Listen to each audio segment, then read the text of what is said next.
Good morning and welcome back to my YouTube channel, Learn with Randy.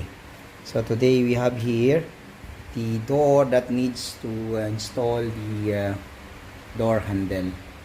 So basically, this door is brand new and doesn't have the door handle. So I will teach you how to install the door handle. So what you need is this the door knob. So it's a complete set with all the barrels and the handle and the keys and the special tools to open it. And then you need also a screwdriver plus the meter for marking pen, and the hole saw. So for the hole saw, for this one 7/8, this is for the barrel, and then for this one, this is 2 and 1/8 for 54 mm. So basically this is 54 mm and this is 22 mm, the dia. So this is for holing for this and also this. Okay, so let's begin. First, what we will do is we're going to measure with our meter. Okay, so normally the height of the door handle is 100 centimeter or 1 meter. So 1 meter from here, and then 6 centimeter from here, the center of the door handle or the door slot. So we're going to mark it. Okay, so let us begin. First we need to do our measurement. Okay, so for the door handle height, normally it is 1 meter from the bottom part of the door. Okay, so you have this 1 meter. Okay, 1 meter. And then 6 centimeter for the door barrel or the door lock.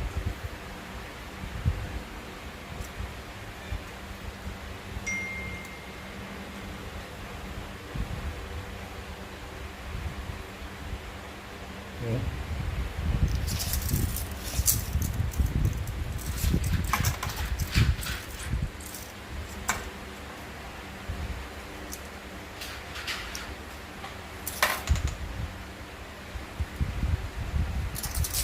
Alright, so once it is marked, now using our hole saw, the special tool, this is to make a hole over here, and this is to make a hole over here for the handle.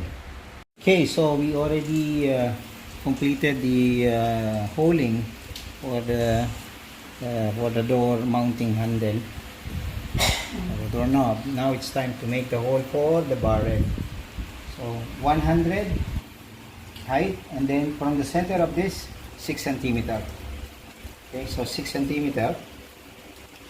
Then we will now going to make the hole using the 7/8 hole saw. So make sure you put it on the center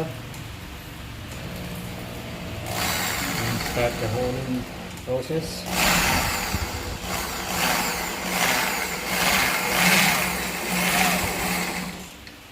Make sure to use your both hand because this can twist. And make sure that it is 90-degree angle so that it will be straight.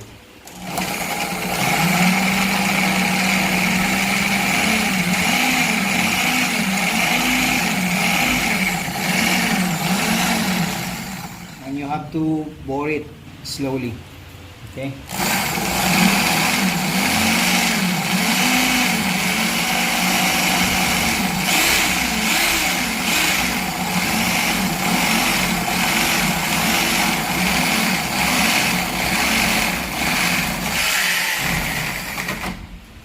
So it's done. Now you have the perfect holes for barrel and for the door lock.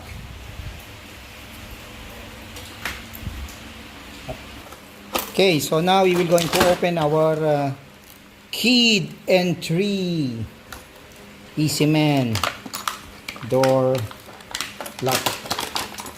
Okay, so this comes with the handle and all, and barrel, keys, and the screw and the special tool to open.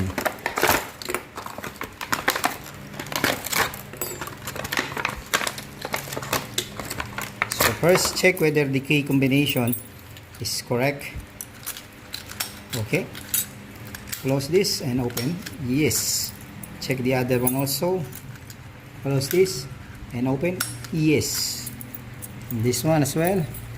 Close. Click. Open. Perfect. So the key combination is right. Now the next step is take this special tool. This one is to push this lock so that you can open like this. Wow. Okay. And then remove this. Yes. Remove this. Yes. So basically the key excuse me, key is always external, outside, and this is for inside. So we have to fix it this way, and this will be like this. You see this, and then why, if you fix it opposite, what will happen is you cannot able to, when you going to close it, this will stop over here because this is tapered, no?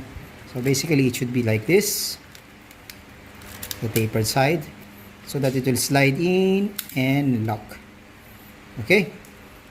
Another thing, you need to remove this before you install it, like this. Okay, so let me show you how to fix it. So as I said, the part or the side where you have the key will be for the external. So you fix it this way and fix this one here like this, so that it will slide there, and then you can see from here and fix.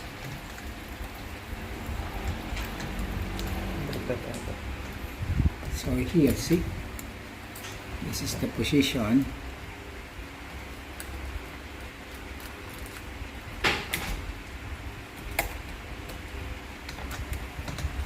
Okay, done. Okay, now we need to cut small part here so that it will be flushed. So flushing is here. Okay, so we're going to mark this and cut.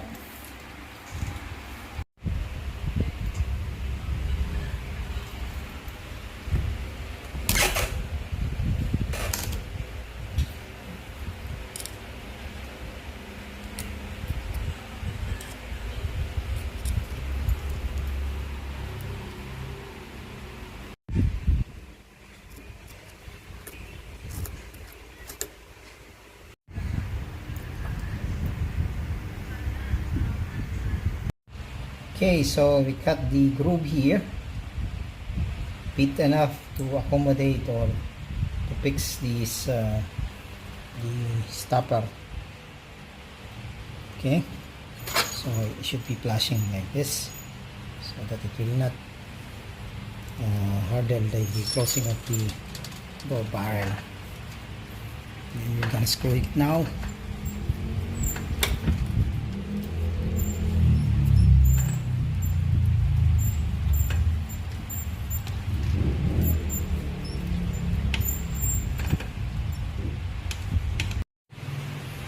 Okay, so we have the drill and the tools. So what we need to do now is to assemble the tool to cut the hole. This is hole saw. So from here, connect this way. There is a slot, and then tight with the nut. This way. Once it is tight, then we can fix it to our drill.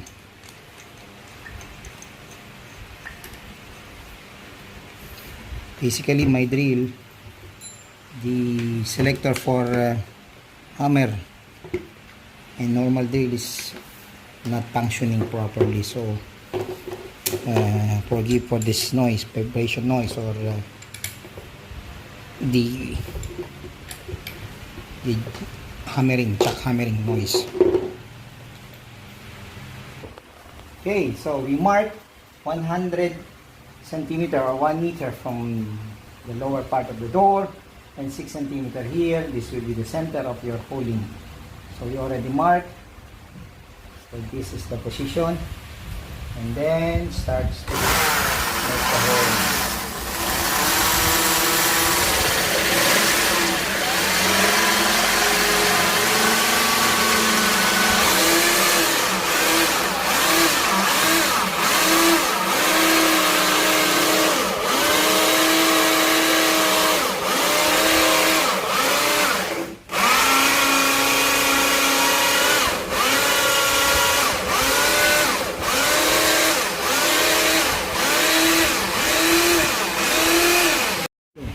Okay, so we did the holing for the barrel and also here for the handle. Plus we installed this lock catcher. Okay, so now it's time to assemble. So basically this handle needs to... Okay, so as I said, the side where is the key, external. Side where you push to lock, internal. Okay, so first we install this. This should, the tapered part should be here on this side. So first we fix this. This will hook up over here like this. Like this. So when you turn, it comes in and out. Okay, so we fix this one here. And we fix this one here. You can view it on this side. Perfect. And then you can try. So now it is perfectly working. It's time now to screw. And screw it with this.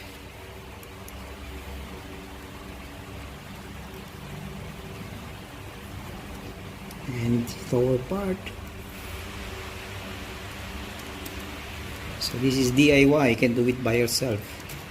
With a very minimal tool, you're able to fix it. So make sure that it is well secured, well tight, and then try. Next part is this. Okay, this you need to fix over here. This way, and there are 2 locking screws.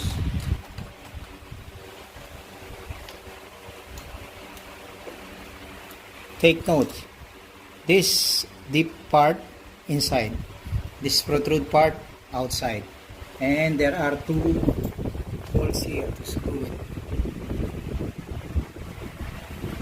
There, 1, 2. Fix 1. Then screw it.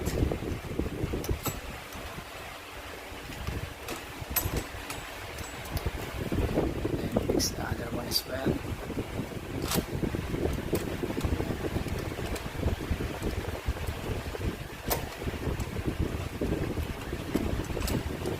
Make sure that it is centered.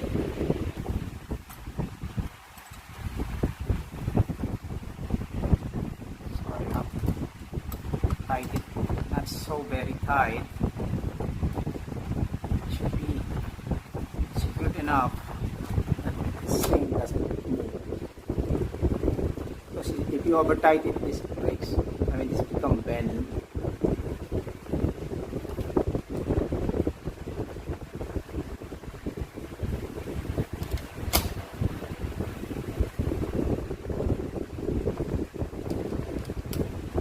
Okay. Fix this seat cover threaded, normal threading, tie it by your hands.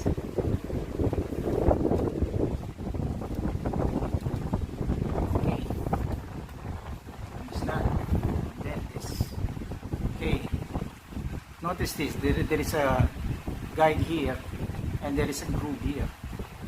Okay, so this part goes to here and this groove part on the other side. Just make sure that this is properly intact.